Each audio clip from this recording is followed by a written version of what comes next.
Bonjour à tous, bienvenue dans Regard sur la kinésithérapie. Aujourd'hui, on se retrouve pour un nouveau podcast dont le sujet est l'accès direct à la kinésithérapie. Je laisse les invités du jour se présenter. Bonjour, je m'appelle Sonia, je suis aide-soignante en service de chirurgie vasculaire et thoracique depuis maintenant 14 ans. Alors, je m'appelle Jonathan, je suis enseignant en activité physique adaptée. Alors, je m'appelle Amélie, je suis auxiliaire de puériculture et j'ai 24 ans. Alors, donc, je m'appelle Camille et je suis chirurgien dentiste. Alors, je m'appelle Sébastien, je suis étudiant en 4e année d'école de kiné. Je suis Marion, j'ai 22 ans et je suis étudiante en 5e année de médecine. Isabelle, je suis médecin généraliste et médecin du sport.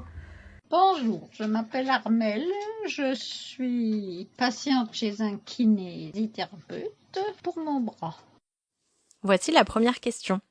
Pour vous, le médecin est un passage obligatoire pour aller chez le kinésithérapeute ? Bah oui, malheureusement, ouais.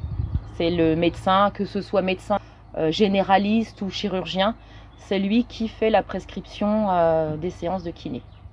Oui, pour s'assurer déjà qu'il n'y aille pas pour rien. Parce que des fois, en plus par rapport au principe de remboursement, il faut une prescription médicale et il faut passer pour s'assurer que le kiné soit vraiment ce qui soit nécessaire au patient.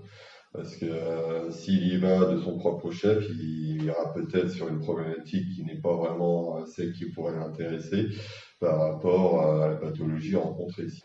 Pas forcément, si pour être remboursé. Enfin, je veux dire, pour lui prescrire, que le médecin puisse prescrire les séances de kiné.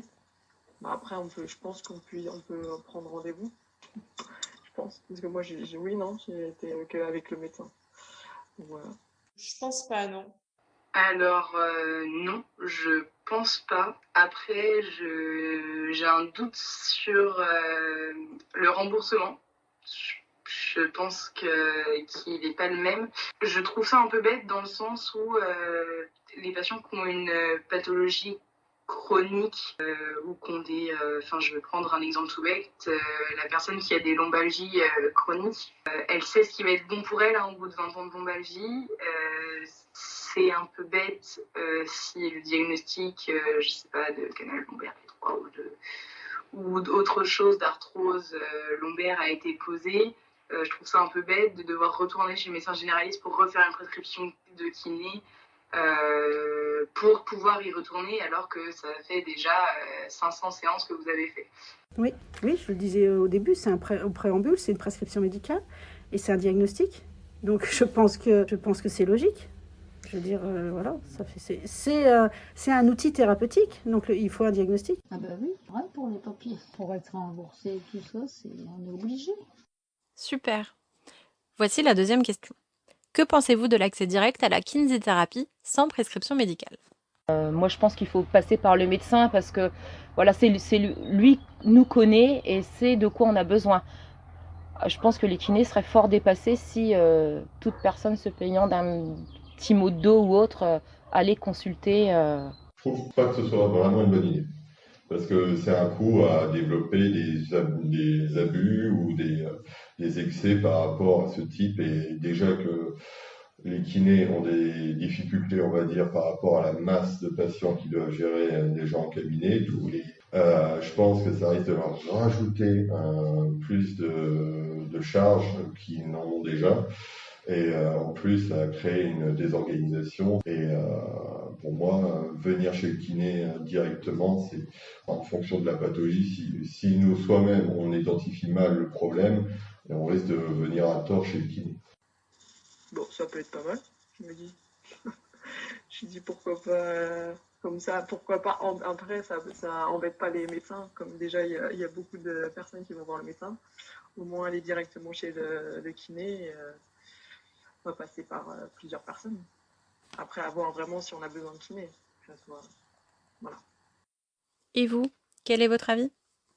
Je pense qu'il vaut mieux une prescription médicale pour que le patient n'y aille pas de son propre chef. Je pense qu'il vaut mieux avoir un aval du professionnel de santé en question avant d'aller voir le kiné. Je pense que c'est une bonne chose. Déjà, c'est de reconnaître que le kiné est capable de prendre en charge des patients et de donner son avis et qui peut connaître les charges.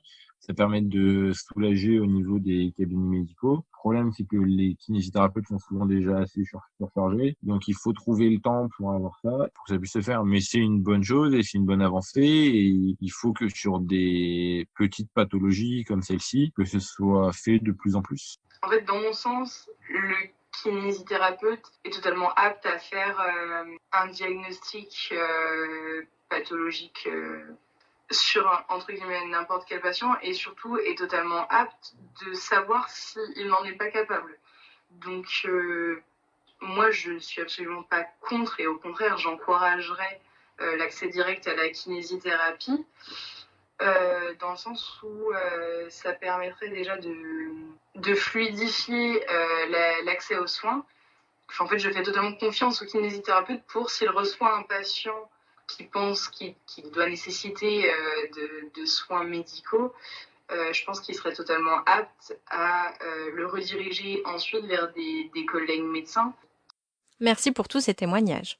Maintenant, passons à la rubrique « On fait le point ». Le masseur kinésithérapeute effectue ses actes sous prescription médicale, sauf exception, comme les activités hors nomenclature qui se désignent par toute prestation qui ne rentre pas dans la nomenclature générale des actes professionnels. Ces actes ne sont donc pas remboursés par la sécurité sociale. Certaines de ces activités sont thérapeutiques, esthétiques ou concernent encore le bien-être, la prévention et la remise en forme. Le massage bien-être est l'exemple le plus représentatif d'activités hors nomenclature. La seconde exception concerne l'accès direct en kinésithérapie. Il est paru au journal officiel, le 8 mars 2020, 2 arrêtés concernant la prise en charge de la douleur lombaire aiguë, inférieure à 4 semaines, et celle du traumatisme en torsion de la cheville par le masseur kinésithérapeute. Cet accès direct est applicable uniquement dans les structures pluriprofessionnelles, maisons de santé pluridisciplinaires ou centres de santé, où la coopération se fait entre un médecin généraliste et un masseur kinésithérapeute avec un logiciel commun. Étant acteur de sa prise en charge, il faut également que le patient accepte le partage de son dossier médical partagé avec le kinésithérapeute. De plus, le kinésithérapeute a obligation d'une formation de 10 heures répartie en 3 jours, ainsi que d'une évaluation régulière des connaissances en analyse de pratique. Voilà, c'est tout pour aujourd'hui. Merci de nous avoir écoutés sur l'ensemble de nos podcasts. Merci, à bientôt.